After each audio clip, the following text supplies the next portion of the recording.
Good evening, everyone, and welcome to tonight's episode of Hey Sister. Where's my sister? Listen, we talked about whether or not we would do this program tonight because my sister is actually en route back home from a Founders Day celebration for the Forest region of Alpha Kappa Alpha Sorority Incorporated. So I know they had a good time, y'all, because they was in Oahu. I'm just saying. Uh, so it's Founders Day, and if your timelines were flooded with J5, J15, J16, JJJJ, then you in the right place tonight because we're going to talk about Black Grief Life and the Divine Nine. And so, since my sister was leaving her Founders Day celebration, I said, let me reach out to a few of my friends who all celebrated Founders Day this month, and we're going to talk about it. How about that? How about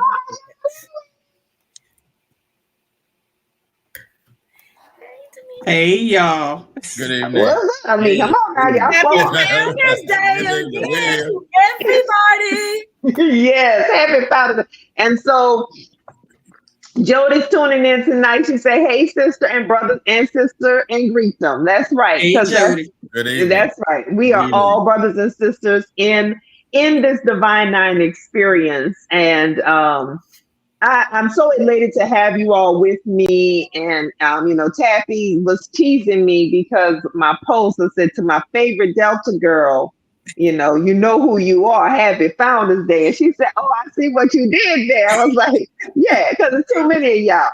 So Combined. all of you. So in typical Hey Fit Sister fashion, we ask that you like, follow, share, and subscribe. Let people know where you tune in and where you catch the show. We also want you to join the conversation in the comments. That's where all the action happens, in the comments. So join the conversation in the comments. And we're going to dive in because it's a lot of us. We've been already kikiing in our pre-show prep. Yeah. So let's talk about, I want each of you to tell us about your membership journey. So I'm going to start with ladies first. And I'm going to try to go in numerical order of the Founders Day. So I'm going to start with you, Miss Taffy Nicole Jones. Tell us who you are and tell us a little bit about your journey. Yeah, girl. Start with the... But I got to start with the ladies. I'm not starting in numerical order because I'm just doing the ladies, then I'm going to do the men. Ladies first. Y'all got it, ladies, then men. Okay, all right. Go Hello, ahead. Hey Sister family and all my fellow members of BGLOs and our PHC members as well, if you are watching, because we are inclusive organizations. My name is Taffy Jones. I am a 28-year member of Delta Sigma Theta Sorority Incorporated. I attained membership at Xavier University of Louisiana, along with a couple other people on this call through the Gamma Alpha chapter. I was fall 95. I was a fall line. At the time, we took lines every couple of years. I was blessed to be selected, put in the number chosen with 55 other talented, smart, funny, dynamic, crazy, hardworking women on the campus. At the time, we were brought in by 86, and my membership journey was very, very good. Everything is not perfect in our organizations, but what I can say is the longevity of those relationships with those who came before me, who come with me, who came after me, is one of my favorite things and keeps me currently financial in a chapter where in my home city of Winston-Salem. Delta Sigma Theta requires us to make sure that we don't speak on behalf of the organization. So I'm speaking on behalf of myself. Even had to call my president, like, just giving you a heads up. I'm gonna say something. Yes. As probably the rest of us on this call did. But what we love about it is we're not those organizations that just say it was just that bond of your youth for those 2 to 4 years when you do it. This group on this call, we're continuing to build the legacy of our organizations. And I think that's the great thing, even without our fellow December and November Greeks on the call, since it's a January Founders Day call. But we all 9 work very hard and try to do great things. One of the best stories I can have is just knowing that even at our 20th reunion, in the throes of a pandemic, we got on a call. I love a hat, so I had on a big red hat, and just smiling and laughing together and keeping the connection. So that's one of my favorite members as of recent. The other thing is, I'll tell this quick story that is an alumni story, not of mine. Okay, experience. Come on now, sis. Everybody gotta come on, sister. Listen, so the alumni experience, it was elderly, so in Delsing they would call them deers, elderly deer, and we were talking about a Circle City Classic when I lived in Indianapolis, a Circle City Classic parade, and she was talking about the outfit, and she was like, my husband, he liked them hot pants, and I was like, and we're done. The whole meeting went after, because she had to be 85, and she was like, he liked them pants, and I was like, listen, all we can do is enjoy it. It's not perfect, like I said, but it's the good times that make you know to stay committed. I think that was awesome. That was beautiful. Thank you. I appreciate you. I'm gonna mess with you a little bit now. A little bit, just a taste. Just a little bit. All right, Miss Felicia, tell us about your membership journey. Well, I will so graciously follow behind Miss Delta Sigma Theta. Now, my name is Felicia Kelly Brookins. I have been a member of Zeta Phi Beta Sorority Incorporated. Notice that I enunciated my T's for 38 years. I pledged, because that's what we did back then, I pledged fall 85 at the University of Southern Mississippi in Hattiesburg, Mississippi, Lambda Theta chapter, the premier undergraduate chapter. I am now honored and privileged to be a member of Alpha Delta Zeta chapter in Jackson, Mississippi, which is also the premier chapter of Zeta Phi Beta Sorority Incorporated. And my journey started, as I said, on the campus of the University of Southern Mississippi. I went to that campus not knowing a lot about Black Greek letter organizations, or BGLOs as we call them. And I had the opportunity to see all of the ladies, but the ladies of Zeta, those ladies, they were small, but they were visible, they were embracing, they were loving, and most of all, they challenged me because they were on the president's list and the dean's list, and I was like, oh, okay, let me check that out. And they were just very embracing. And I would say this, one of the reasons I am a member now of Alpha Delta Zeta chapter here in Jackson, Mississippi, is because as an undergrad, part of my journey was our advisors encouraging us to go to conferences. And during those conferences, the chapter that stood out to me the most were those prestigious ladies of ADZ. And so that was, for me, as an undergrad, a goal that I wanted to accomplish if I ever had the opportunity. And just happens that my husband and I moved to Jackson, and I ran into one of the members, and the rest is history. And I just want to say again, happy Founders Day to everyone, especially to my sisters of Alpha Delta Zeta chapter. All right, fantastic. Well, thank you for sharing that. I love it. Welcome. I love it. I'm not going to tell y'all about my founding, because I just say without me, there would be no them. And I'm going to True. Very true. Y'all know I got to have a little fun tonight. But yes, 30 plus years in this thing and life member and still loving it. Mr. Leota Turner, representing Kappa Alpha Psi, tell us about your membership journey. Good evening again, and if I may say, soror and sorors and brothers. Leotis Turner, Spring '93 initiate of Kappa Alpha Psi at University of Kentucky, Kappa Tau. Former pole mark of two chapters, Louisville alumni and Winter Park here in Orlando, and I'm currently serving on my second stint as keeper of records in the Winter Park chapter. My journey. So again, spring '93, me and three other young men crossed over into Kappa land and just really kind of soaked up the campus experience. I will say that during that pledging time, as Felicia said, I pledged, and I'm sure we'll talk about that later on in the show. But I think about that process and where I was in my life, and the fact that I made it through, really said a lot, I think, about me as far as what I'm capable of. And I will say, shout out to my brothers at Kappa Tau. I have some lifelong friends there, that transcend the fraternity. They're more like family. that were encouraging.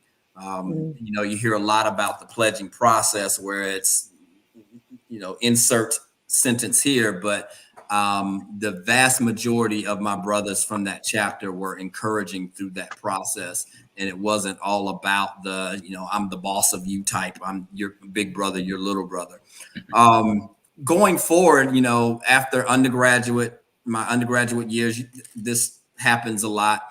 You think that it's only about the stepping and the parties and that thing, you know, being younger. I didn't have that forward looking lifetime vision of what it meant to be a Kappa man. And again, one of my brothers from the chapter by the name of Gerard Ferris was constantly on me, and I ended up joining the alumni chapter. And I've been active pretty much ever since. There was a lag here and there, I think, when I transitioned to Florida.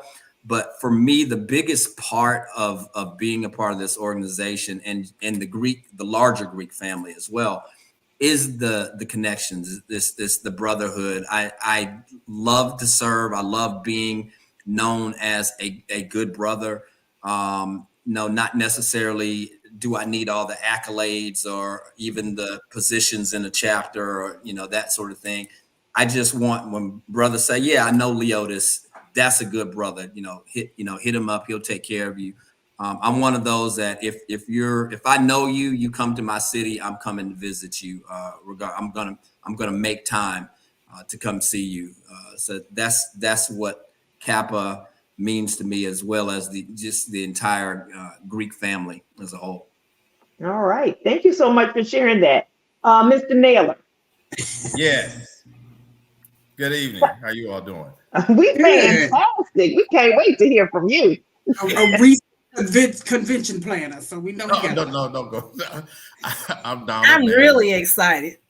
I'm Donald Naylor. How you all doing? Glad to be in this august body of the January members of the D9, and hello to all of my others. I will say I didn't post greetings to everybody this year because I felt bad because I didn't start in the fall. So when you get to January, you're like, do you do everybody when you didn't do everybody in the fall? You got so yeah.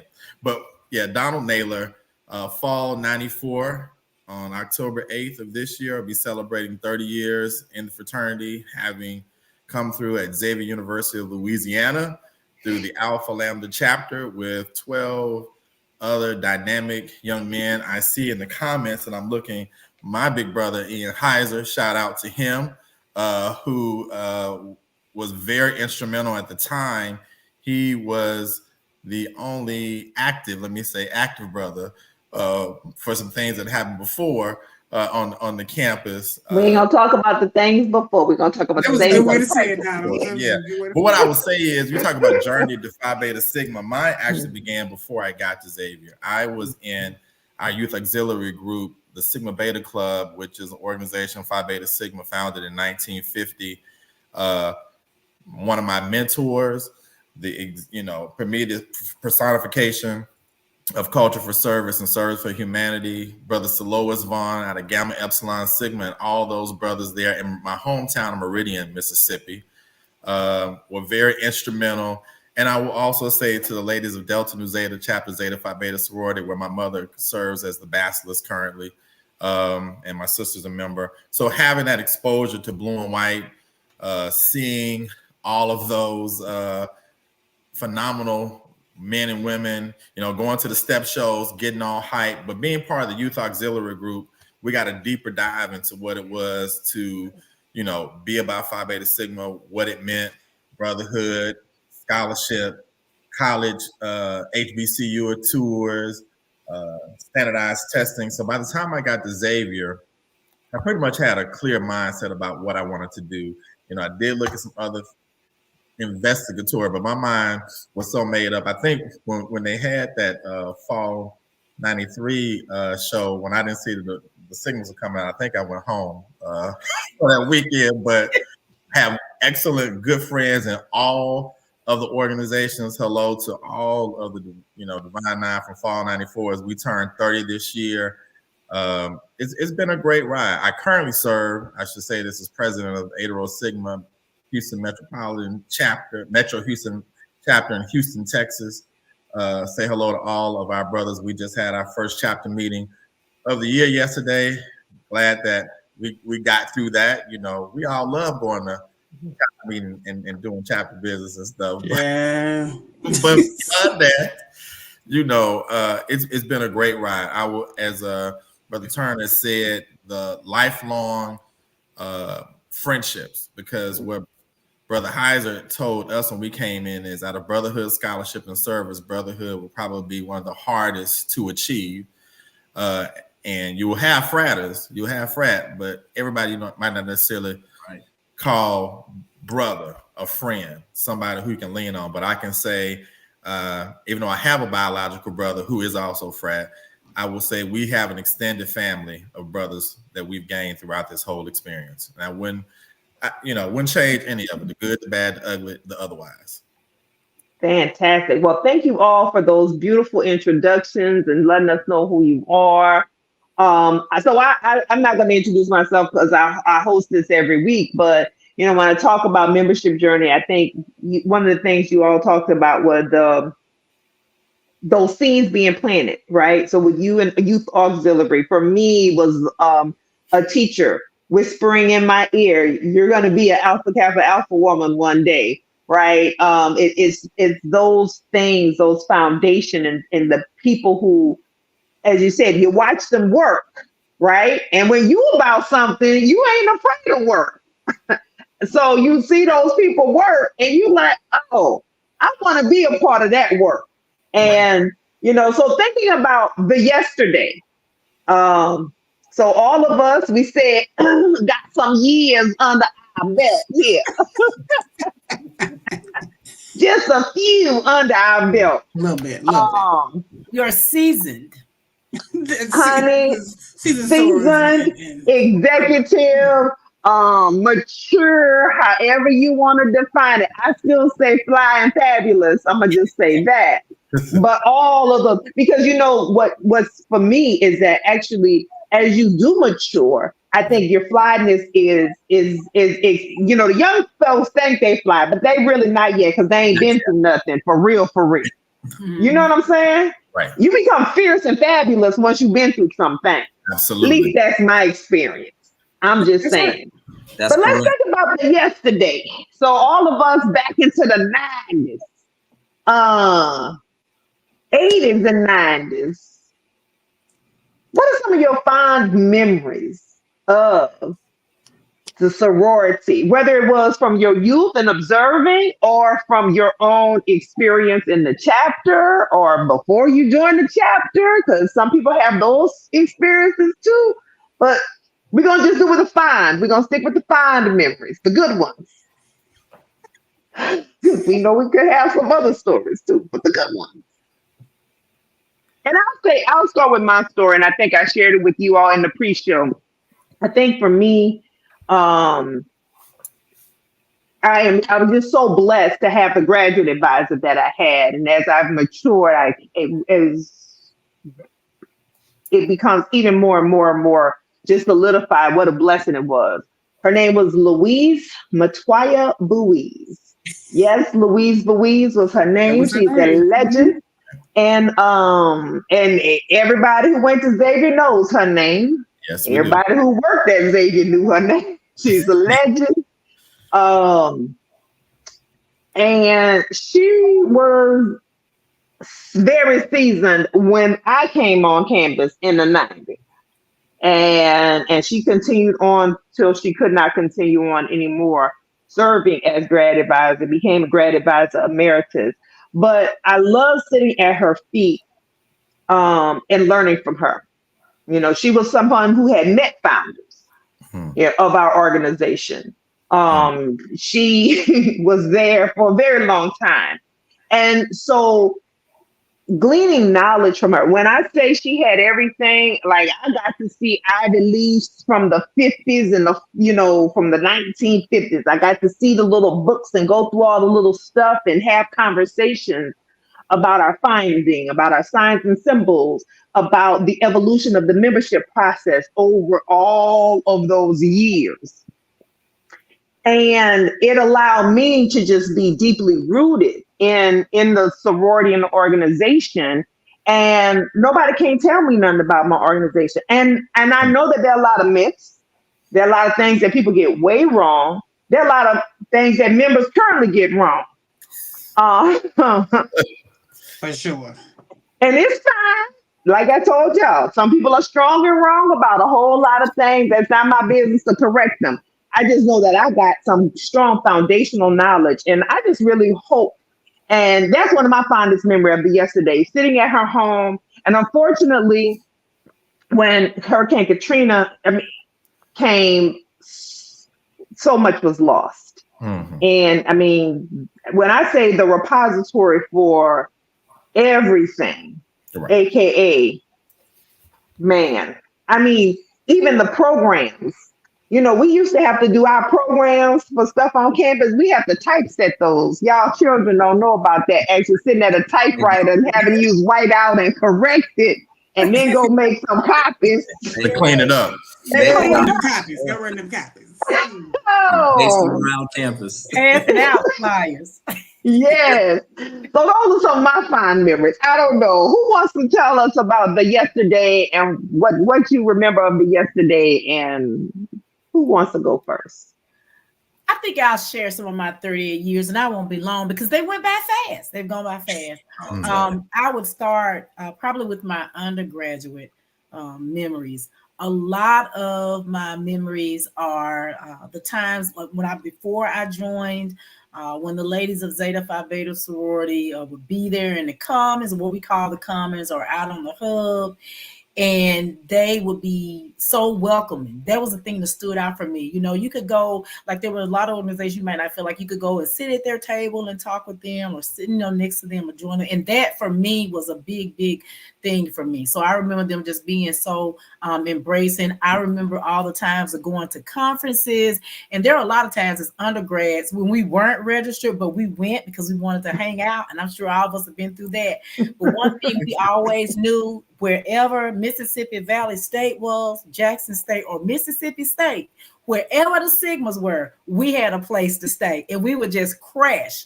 And the same was with us if they came to town. They would come, where is Sarah Felicia? Where is she at? Because they knew that it was going to be a place for them to stay. And so I loved that bond.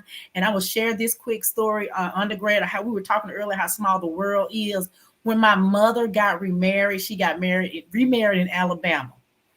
My mother says to me, I met a young man here a couple of days ago when we were getting things together up here for the wedding. And he says he knows you.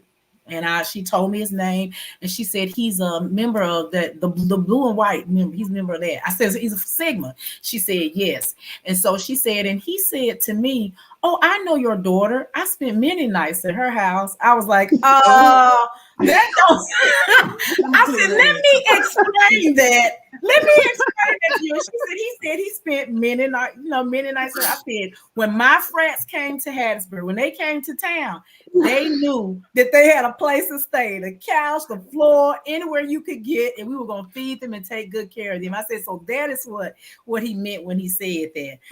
Other than that, I think, again, I have to mention Alpha Delta Zeta, because those ladies stood out to me when I became a member. When we went to conferences, they were the group of ladies that came out from head to toe, the epitome of finer womanhood. Do you hear me? They left an impression upon me of what I wanted to be and how I wanted to represent. Dr. Teresa Green is on right now. She is one of those women, even right now today, very active in our chapter, past president.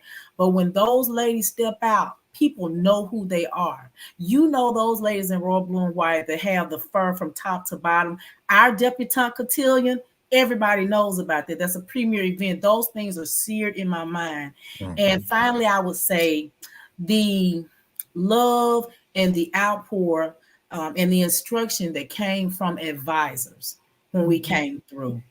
I truly believe that your chapter is a reflection of the values of that advisor, of the training of that advisor.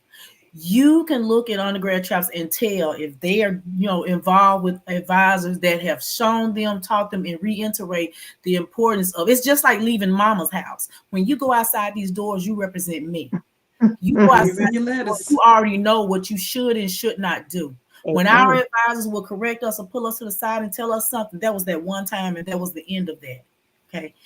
I'm 57 years old now, and I have members of Alpha Delta Zeta that if they need to straighten out the collar, they'll straighten out the collar.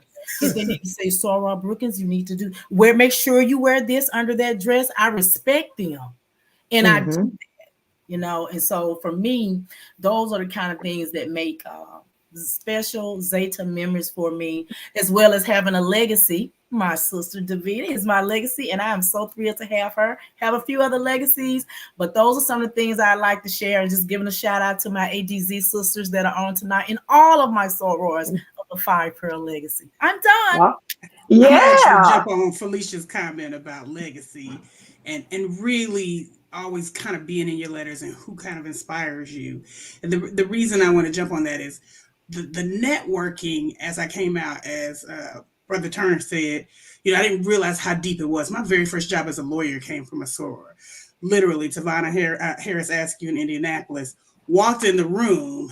I was interviewing with someone else, and she was like, "Oh, wait a minute, I know her. I've known her since we were kids, and I didn't even need to do anything else." She's like, "This is your job." And so sometimes it's just that benefit. And what you said that just rung so true to me is someone knowing you're a woman of that organization. Yep. What always made me humbled and happy when I've had people that I've written letters for over the years or who have said, "You inspired me to be a Delta woman because you carried yourself as a Delta woman." We don't always have these lovely sweaters and sweatshirts on. We don't always wear these, but when we walk out the door, we hold ourselves to a standard that was set by each one of our founding organizations members that says, we will uphold your values, principles, everything we have. So when people put a social media post or send me a thank you or send me tea and give that, I'm gonna hit y'all with a word from back in the day, yesterday, deference. When they hit you with that deference, it feels so good to be one of those people that somebody says, "You inspired me." So I think when you said that, it just rung so true to me. That's one of my favorite memories. Even more recently, somebody that just went through the Gamma Alpha chapter was like, "Thank you for your help, for your assistance, for standing out as a greater woman of Delta Sigma." We like to say we're greater, but we do what we do.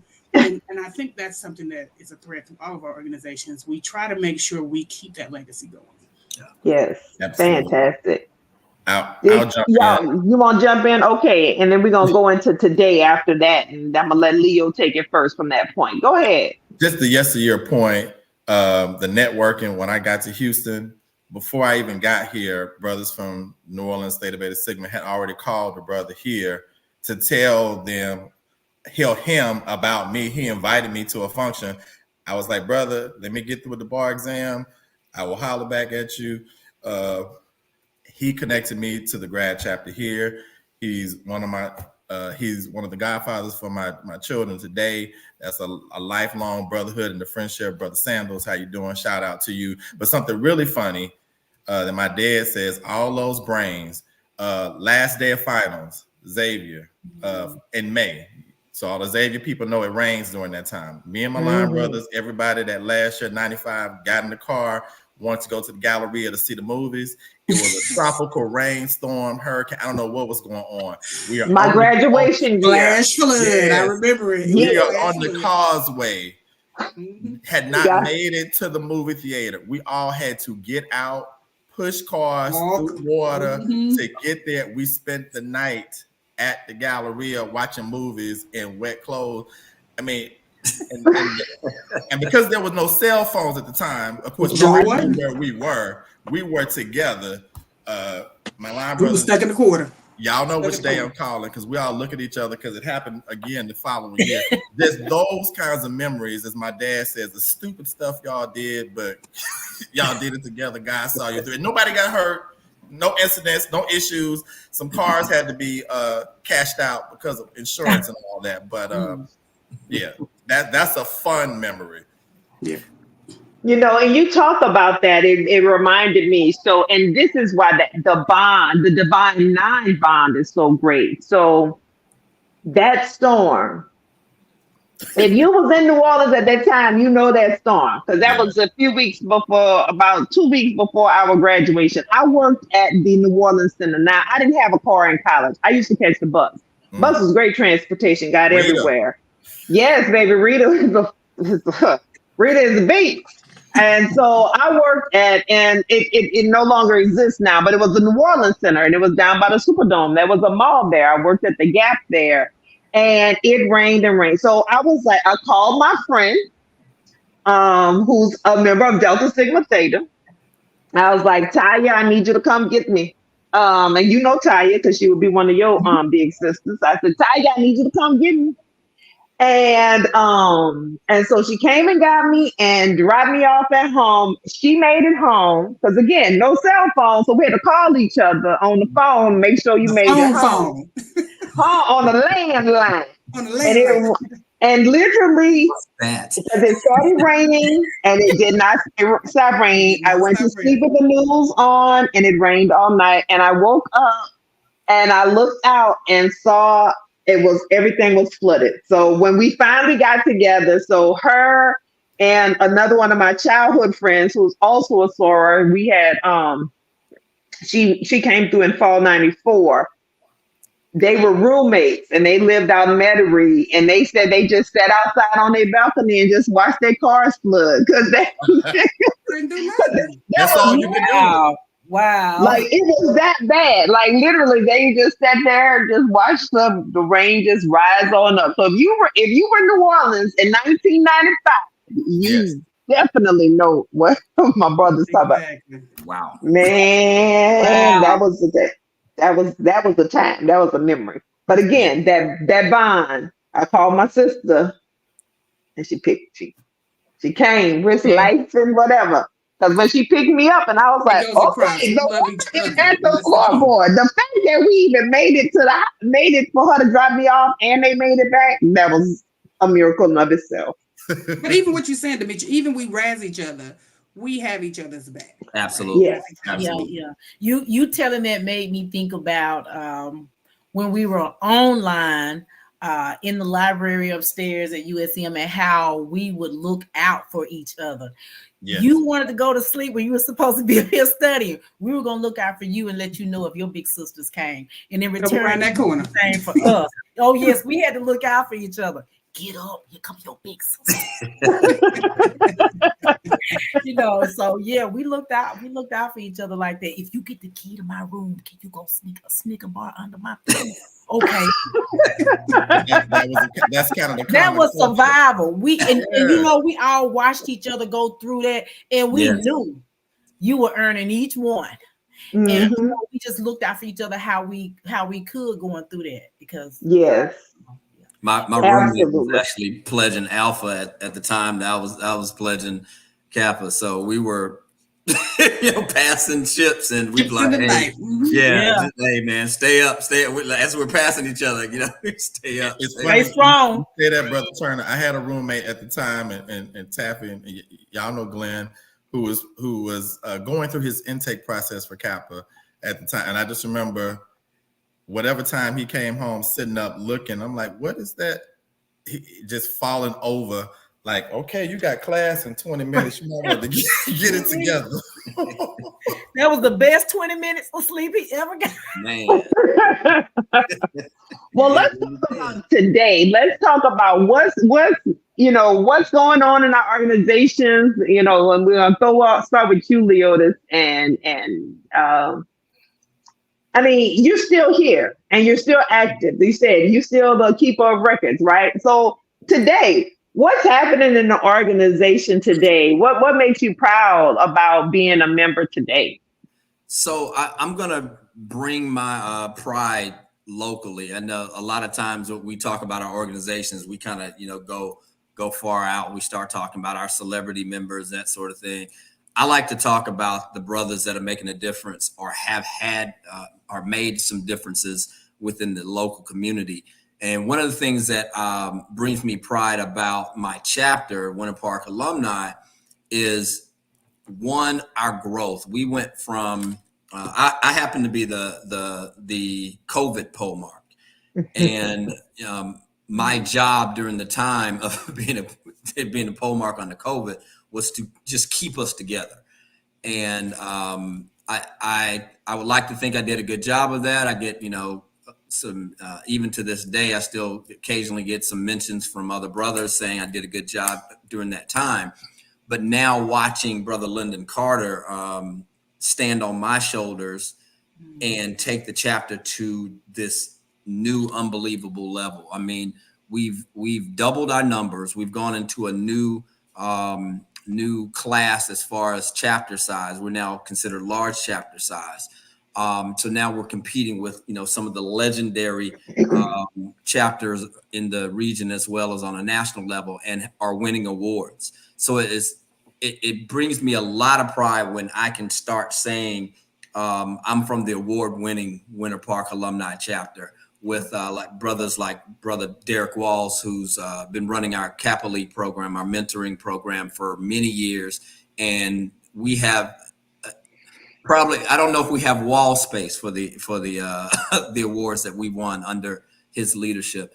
And that's something to be very proud of, especially, we're mentoring these young men and seeing the difference that we're making in their lives. That as well as coming out of COVID, I think one of the best memories that I can have, that I think of recently, was that first meeting that we came back in mass. And I'm always been a hugger, so I don't always give the grip. I'm come here, brother. I want to hug you because I haven't seen you. We've been locked up for 2 years. We've lost some brothers during this process, and just that feeling of, okay, we can get back to this brotherhood and this fraternity on why this organization was founded, and start hanging out with each other, start hanging out with each other's families, and playing golf, playing cards, just mentoring each other, supporting each other. So that I think is the thing that sticks out the most for me in the last couple of years. Mm-hmm. Yeah, COVID did a number on all of us, I would say. Anybody else want to talk about today? What you're proud of today? Well, since you ask,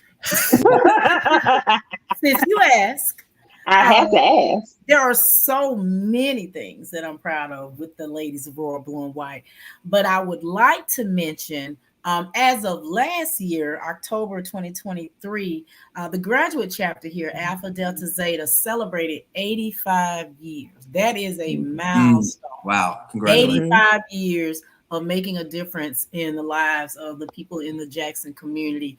85 years of representing what our founders wanted everyone to see in the community, and doing what they wanted us to do to preserve this sisterhood. One of the things that was really special about that too was that if you're in Jackson, Mississippi, and you go to 723 Rose Street, you will see a historical marker of Alpha Delta Zeta, marking the location of where we held those first meetings so many years ago. And that was very, very special.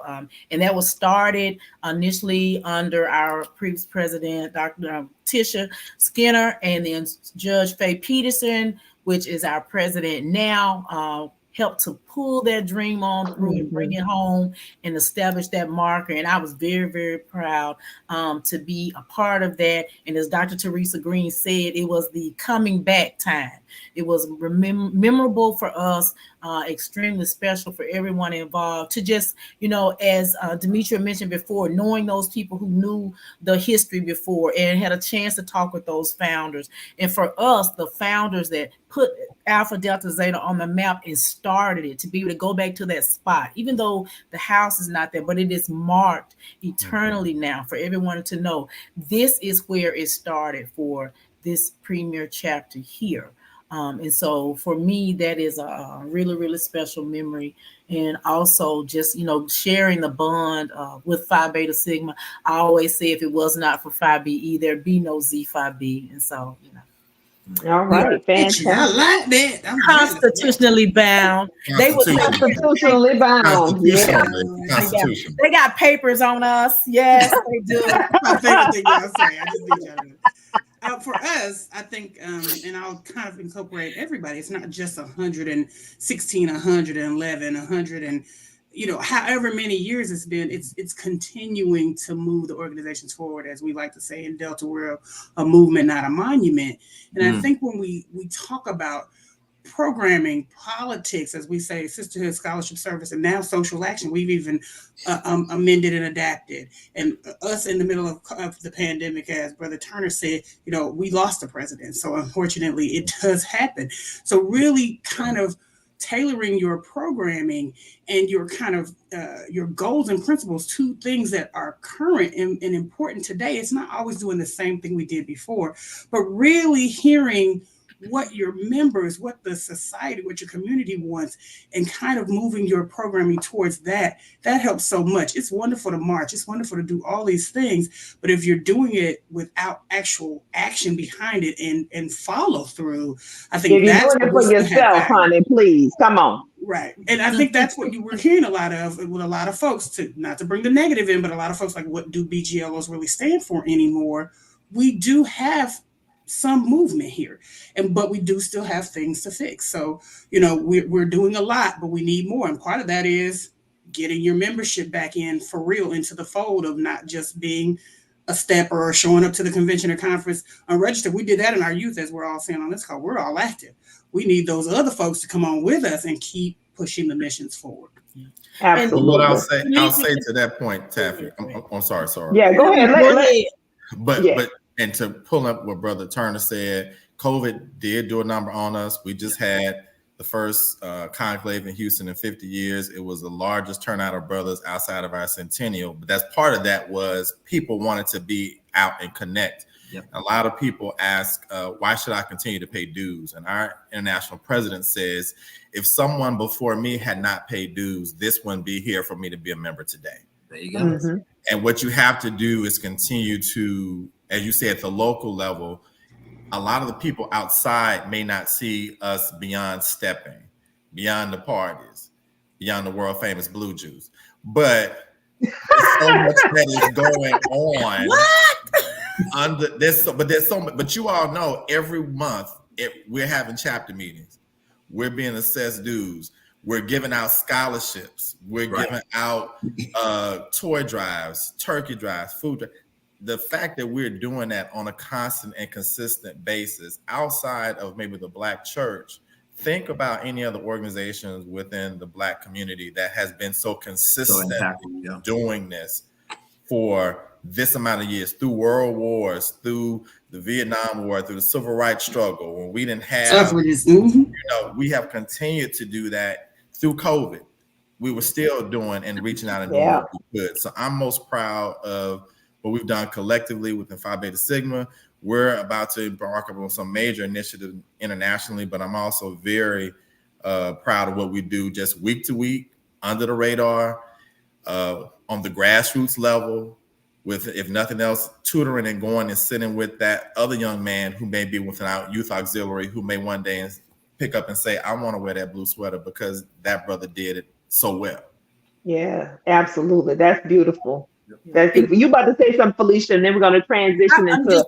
Because Fred went just about full circle what I was going to say. My Delta sister, she kicked it off and made me think about it, talking about, what we're supposed to be doing in the community. It's just something to realize that some of the same issues that our founders were helping to resolve and work with in communities way back when they first started, we are still dealing with those same things. That is very true. BGLOs are still saying, get out and vote. Get out and vote. It's so important. Get out and vote. If you don't vote, they're going to, take away our right to vote. We're still dealing with Black women when it comes to maternal care. We're still dealing with, trying to feed the homeless. We're still dealing with, we are Black, we are American, and we have a voice. And so Mhm. I just wanted to say, it is important that we're out there in the community, and it is just something that we are still dealing with the same thing. And as of today, we still have so many ghosts that have come from, as I say, under musky places that we are going to have to deal with, just like our ancestors Still did. in that. David, Yeah. Writing it down as we speak. That's still in that. Under musty places. the mother, honey, they done crawled out. But here's the thing. You know what the interesting part is? We like to think they crawled out from under the rocks, but they just were hiding in In open They plain stepped sight. out of the in shadow. plain sight. In plain They were sight. hiding in plain sight. They Without the white robes and hoods and hoods on. Yes. robes and put on suits and ties. Yep. Yeah. That's it. But now they're Yeah. not ashamed to show you the robe. They don't care. No, they don't care now. How about that? But It we ain't will even deal alternative with them facts no just more. like It's our just we just ancestors. gonna blatantly lie now. We just okay, all right, that's what we're doing. All Well, right. that's okay. We are seized. We are resilient. I thought they knew, but apparently they don't. Correct. They don't. They will mess still- they- around and find out. Yes, indeed. Yes, and Alabama. And that's the thing. Excuse me. they still don't understand that My part, chair. right? Where's my Because phone? otherwise we wouldn't still be here. But I do want to say, one of the things, all of us are in this for a lifetime, and we are here for the lifetime. We've been in it. We're still in it. We're gonna stay in it. But I want to get into before our time expires. I want to talk about the charge for the future. So for the future, what do we for our future members, for the future of our organizations, for the future of our lives, our legacy, everything? What is your charge for not just your organization, for the D9 as a whole? I'll start because one of the things Roland Martin has got in on all of us a few times, and he's a member of Alpha Phi Alpha, and my charge is for us is to reclaim our time, to stay woke. Don't stop letting people bastardize these things. And let's stand on our standards and stand on the business, however you want to say it, but not allow ourselves to get lulled into complacency and to get lulled into comfort. Because as you said, they've come out of the musty places, right? We cannot be lulled into complacency. And as we approach this next political season, and every political season, because if you're not voting for the sheriff who has more impact and influence on your life than the president of the United States, you're doing something wrong. If you're not voting for your district attorneys, if you're not out here voting for these, because these people that we have allowed to take over our school boards, and their children ain't even in the schools because they send their children to private schools, but they sitting on the public school board where all of our children are. We got to do better. And that's my charge for us, is to not be lulled in the comfort of the colors or the regalia, the pinks, the greens, the blues, the purples, the whatever color you wear. Let's not be lulled into the comfort of that and think that that's going to offer us any protection in this fight that we're in right now. That's my charge for us for the future. Baby, we need to lock arms and we need to fight like heck. Agreed. Absolutely. That's me. If I can just piggyback real quick on that, Demetri, the charge when you asked us about that, and we're talking about voting. So I have to invoke the name of good brother John Robert Lewis from Congress, who talked about, get into good trouble. And I don't want us to just have that statement co-opted like Brother Martin Luther King's I Have a Dream speech. That man said a whole lot of stuff before and after that that people want to kind of brush over. That's right. I think Brother Lewis and all of our organizations, we've had phenomenal members from Shirley Chisholm to our current vice president, those who are talking about the right to vote and participate in this experiment, because we are in the year that we're in. As you said, don't get caught up in just this every 4-year cycle. Who you have as your local dog catcher, and specifically what you said, who you have on your local school board. or if you even have the right to have a school board, since here in the state of Texas, the school board, the largest in the state and one of the largest in the country, was taken over. Taken away. Your library commissions, everything So, at your local level. Absolutely. You Taken over by Hot Rod. Don't even get me started. You know, we don't want to take for granted, you know, we all know our social aspects and traditions and things, but it's definitely, you know, not to, like, again, it sound cliche, but get into good trouble to do something that's going to benefit us well past our time here on the planet. Agreed. Yes. If I may, I want to address that question, the charge of our future, on a foundational level. And what I mean by that is, we need to, for the future, our charge, or the charge that I feel, we need to be around. We need to be alive. We need to be viable. And what I mean by that is to bring in that specter that hangs over all of our organizations' heads, the hazing. If we're not able to exist on the campuses, in the community, on alumni levels, or even on a national level, because insurance has gotten so much because of foolishness, then we can't have that impact on the voting in the community with homelessness, hunger, education, and all those just serving as an inspiration to the future. So that's one of the things that that I feel that we need to focus on, especially us as the more seasoned members of our organizations. We have to talk to the younger ones, like, listen, the days that we came through are gone. You got to talk to some of the older ones. Listen, you're going to tell the truth. You ain't going to blame it all on the youth. That is true.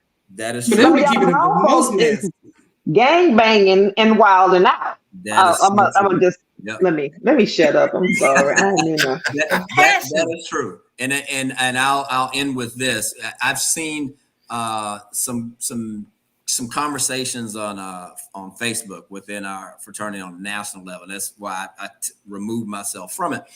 There was a brother that stated that he would rather see the fraternity fail than to allow XYZ. I'm not going to go into what it was. And I wanted to respond, but I was like, don't argue with fools, you know, because from a distance they don't know which is which. But the fact that this one brother would say that he would want the entire fraternity to fail, knowing everything that we do and what we stood for, is the foolishness that we have to eradicate from all of our organizations. Yes. I just have to look at my fellow counsel right quick, Counselor Attorney Jones. That person doesn't have anything to lose. When they start getting licenses, certifications, house, wages attached and garnished because of a judgment, he'll have a different thought about it, because he's talking about the fraternity. No, we coming after you, sir. Yep. Right. And that's the message that needs to be pushed home. It's not just this big organization. The big organization is definitely going to suffer when you talked about insurance premiums going up. But individuals need to understand, especially younger folks need to understand, these decisions that are made now without the wisdom going forward. And even the younger ones, as you said, Demetria, older ones, I should say, we're coming after you individually because of the damage that you're doing. Yeah. I want to kind of just wrap with what I would say is my charge. First of all, from everything that's been said, one of the biggest things I'm glad to see that we all realize the charge is that we have to stay vigilant, we have to stay visible, and we have to remember that we still have to be the voice for those who don't feel like they have a voice or those who don't want to be a voice. We have to still be that difference in the community. So I charge us to remember that. I charge us not to allow things to separate us, such as color, because we as Black people deal enough with color causing us to be singled out and separated and not to be as strong as we could be. Because we could have a whole nother hour conversation when it comes to just color and what it does in the Black community. So us as BGLO. I don't even have my pearls on the clutch. Okay, Girl, let's just, clutch pearls, Wait a clutch minute. pearls. so Like, let's what's he not- talking about? She gonna go there? let's not pull any practices from folks who've done it to us and do it to each other. We have to stand together as the D9 and still continue to do what we were put here to do to help make a difference, because nobody else is coming to save us but us. Ooh. Ooh. Amen to that. But just to throw one thing in there, and this is something that all of you really talk about. Every organization don't have the best members, right? We're not gonna say every person is a good member. You have a phenomenal group of people who are still working and active and doing that. But we got some people who probably shouldn't have been. I mean, more pearl clutching, and so Ooh. they're.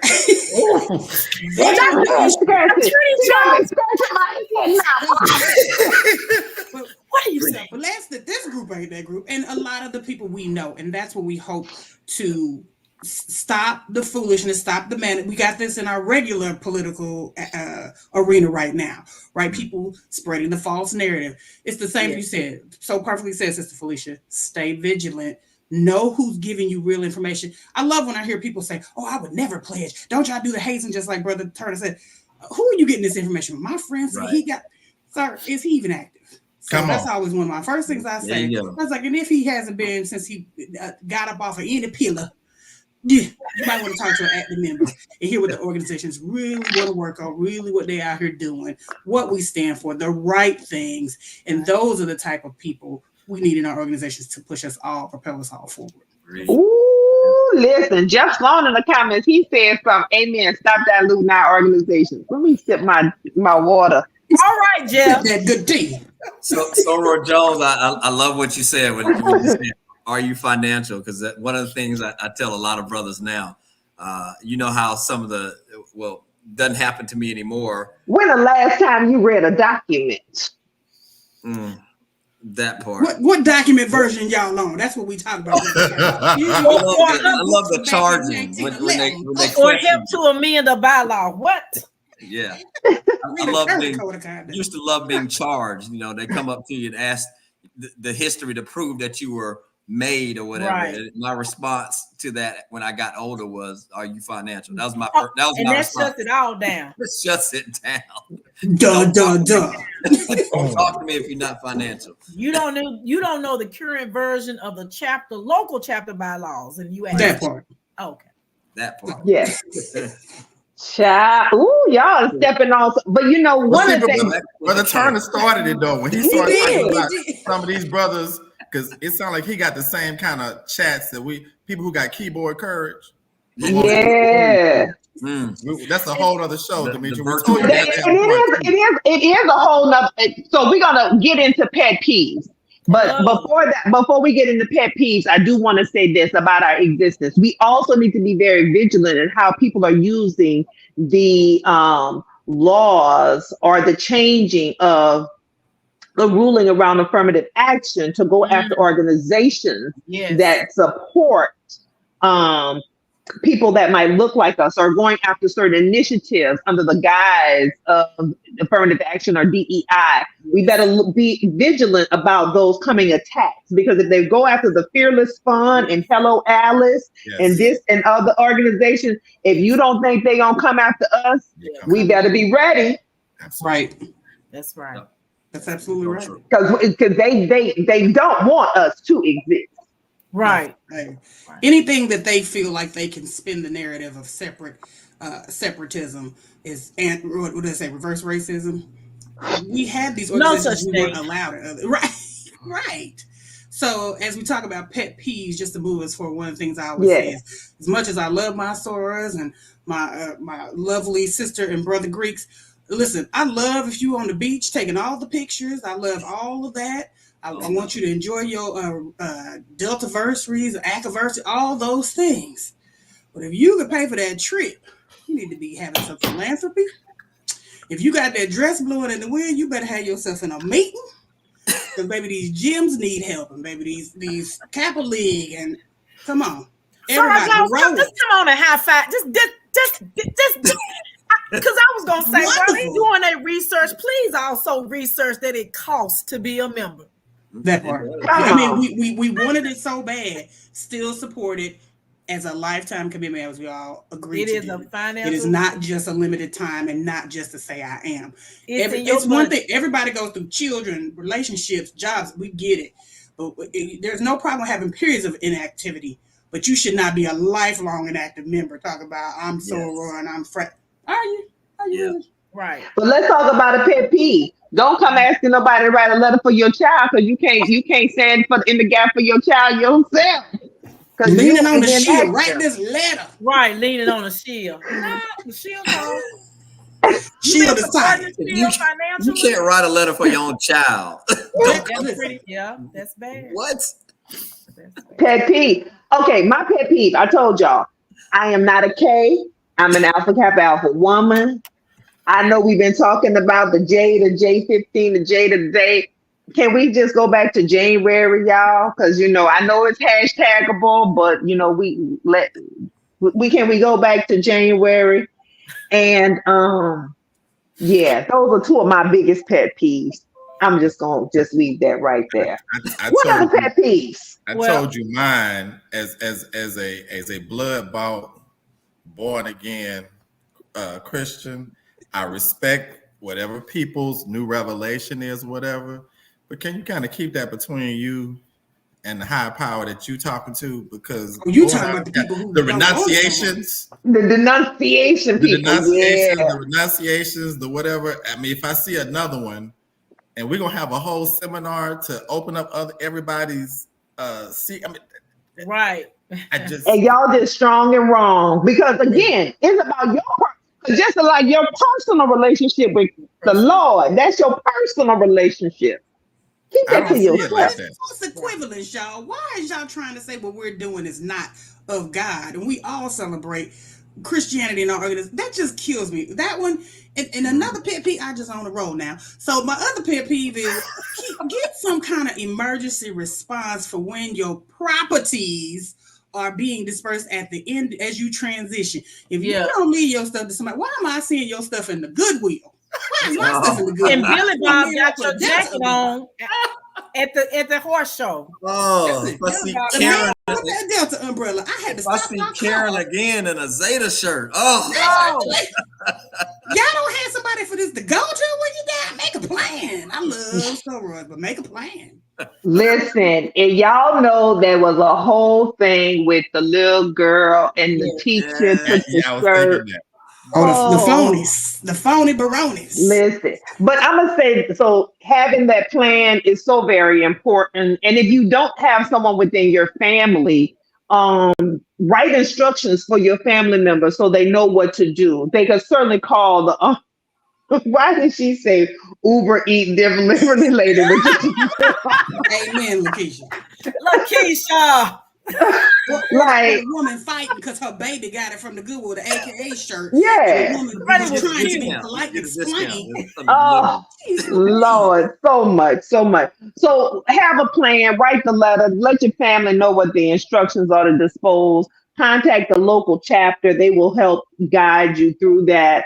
But please, no eBay and no whatever. But I'm gonna tell you another pet peeve. Now we're here on this forum, and as we said up front, because Taffy did the disclosure, hey, we're representing ourselves today. We're not representing our organizations. We are members. All of us are I'm a lifetime member. I have my life membership at Alpha Kappa Alpha, but I'm not representing any chapter. I'm not representing Alpha Kappa Alpha specifically. But I'm gonna tell you one of my pet peeves. And while we're on this forum, on social media, on YouTube, is I'm gonna need us in some of these private chats understand that is not private. Right. And stop it. Right. Just stop it. Yes. It's absolutely absurd. Some of the questions that are being asked, first of all, make me wonder, are you a member for real? That part. Yeah. Right? So well, you talked about one word before that you learned back in the day, deference. There's another one called discretion. Yes, we don't use all the D&D. The D&D, not Dungeons and Dragons. Discretion and certain things are just Is there such thing as discretion in this social media world? I don't think it is a that lost there is. art that we need to bring back and to implement. Brother Turner, you in here preaching. Yeah. I'm a son of a preacher, so Me too. So, there you but- go. We need to bring Goes that back back. to it. And I We- caution, because we've even found out more recently, some of these social media groups aren't even, the people who started them aren't even Greek. They Members. Or Right. not active. Every time someone asks me, I immediately remove myself. Yeah. I'm like, I just can't even take the chance, because if you value your letter so much because we respect it, or else we wouldn't still be active. We really want it to be great. And Yes. what did somebody say? I said, don't dilute our organization. We really need to understand the value of it even later in life. So Agreed. that's my thoughts. That's a whole. And I got a story to end, Demetria. That you talked about, Demetria, that should give about the danger from a legal, financial, reputational aspect of some of our social media, quote unquote, private chat groups. They're very, destructive and toxic. And at the end of the day, when we talk about discretion, some things were left as a need to know person-to-person conversation, because everything that comes up out of my head, I don't want to put out. But that's I think, is that a generational thing, that everything comes out of my head? I'm eating a nice bowl of broccoli today, Steph. I got to take a picture and post it. It's that kind of. Don't be talking about my food, It's okay? very Because I like posting my food. Yeah. Me and my fellow foodie, we like to be talking about the meals, because We do talk about the meals. We do talk our about side dishes have side dishes, and our drinks have side drinks. Like, don't be talking about our food now. Now, good food, I'll take. A good drink demonstration, I'll take. Some of this other conversation that you got going on, and you ain't been financials and Shep was a puppy. You don't know what's going on with the organization. You might want to just holler somebody on the phone about that. Let them have your ear. Donald, I think it's generational. I just happened before this call, just was flipping through my little newsreel on the phone. Which generation? Because I'm gonna tell you, some of these people asking these questions are talking about their children. So which generation you talking about? Because I'm like, wait a minute now, hold up, sis. You should know the answer to that. And if you don't know, then Let me say this: the generation that is maybe a couple removed from us, because here's why I say that. When I look on a newsreel and I see the mother of a wide receiver on a team that got eliminated last week attack the quarterback, I was like, what are we doing? Like, Right. you're the mom. You're his mom. You should supposed to set the standard. Right. So I don't understand. I don't get it. And when I see a lot of the stuff that's on social media and what's said and what's done, brother, I don't think there's a connection between that brain and mouth and then decision making. I think it's gone. And the permanency of the things that you post. And they don't Yes. understand that. Yeah. well, I'm not gonna put that all on the younger generation. I'm gonna say some of these older, mature, seasoned, whatever. Older, but not necessarily mature. So How about that? Come on, you better stay on it. We was talking about it in the Sunday school today about that maturity. Honey, that maturity. Maturity has nothing to do with age. No. And length of membership, because some people, again, it's just like being a baby Christian. If you ain't never started a relationship with with Jesus for yourself, then you could have been baptized when you was 2, and you still is a baby Christian and someone who actually that maturity in the organization. Just because you joined it a certain number of years ago, don't mean you learned anymore. Let me just share. Right. You try to start a whole nother show. Yeah, she gonna start. So let me just add my pet peeve, because Demetria's wiped her head. She don't wipe her head like I'm about to. We about to take up a collection. She the prayer cloth. So I know we talked about it earlier, but I'm going to say it again. And for some people, they may say, really, Felicia, but everybody has their thing. And I'm going to say it again. For me, first of all, please do not ask me, are you a Zeta? Mm-hmm. No, I did not join this organization and transform into something else. I did not metamorphose into anything. I am a member of Zeta Phi Beta Sorority Incorporated. That's just my thing. And if I have my paraphernalia on, do not ask me if I am a member. No, I'm not. And in a way, they may say, well, Felicia, these days folks wearing stuff, but don't do it to me. Mhm. Don't do that to me. That for me, that is a blue and white pet peeve of mine. I am not a Zeta. And please enunciate my T. I cannot emphasize the importance of that. Do not even say it if you are not going to enunciate my T. I'm not Zeta. You're not a Zeta. With a D. I am a Zeta. I am a member of Zeta Phi Beta Sorority Incorporated. Thank you. Those are my That part. You going to church? B3. We'd have had a time today. We have gone over a little bit, but I thank you all. Anything you want to say, I'm gonna go to each of you, let you say something in closing. This has been a great conversation, and one of my hopes is that for those who don't know or don't understand the richness of the history and or the bond of these organizations, go do some research. Go ask some questions. Go talk to a member, because listen, these bonds run deep.